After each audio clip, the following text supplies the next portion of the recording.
أعوذ بالله من الشيطان الرجيم بسم الله الرحمن الرحيم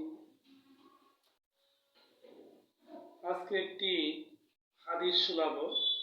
প্রিয় ভাই ও বন্ধুরা, আপনারা শুনলে অবাক হয়ে যাবেন।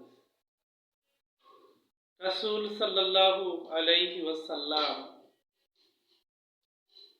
আলী রাদিয়াল্লাহু তাআলা আনহুকে বলেছিলেন ঘুমানোর আগে এই 5টি কাজ করবে।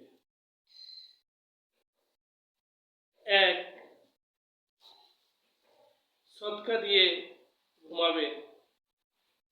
2. কোরআন শরীফ খতম দিয়ে ঘুমাবে। 3.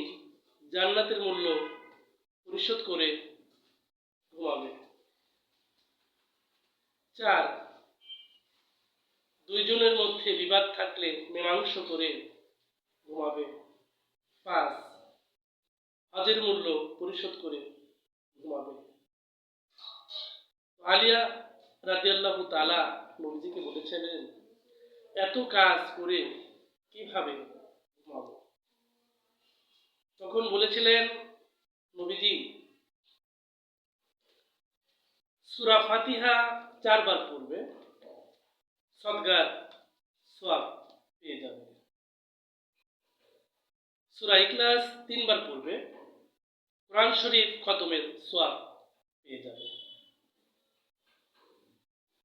10 বার দরুদ শরীফ পড়বে, জান্নাতের মূল্য পরিশোধ হয়ে যাবে। 10 বার ইস্তেগফার পড়বে, তাহলে দুইজনের মধ্যে বিবাদ মীমাংসা হয়ে যাবে। 5. 4 বার 3 তৃতীয় কালেমা পড়বে, হজের সওয়াব পেয়ে যাবে। আমরা সকলে বলি আমিন।